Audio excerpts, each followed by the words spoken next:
Savais-tu que ce petit code barre que tu scannes des centaines de fois par jour a été inventé grâce au code Morse et à des spaghettis?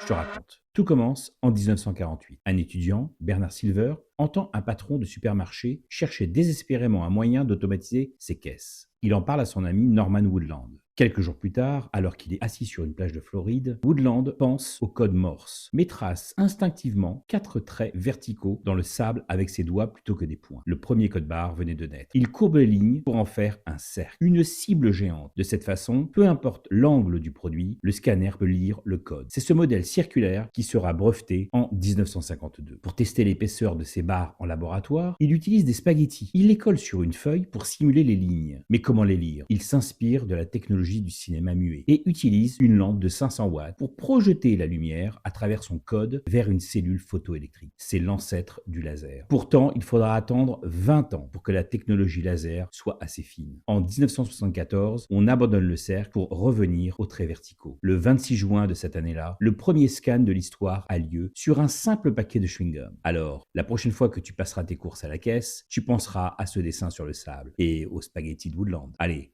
raconte ça entre le fromage et le dessert et surtout, abonne-toi.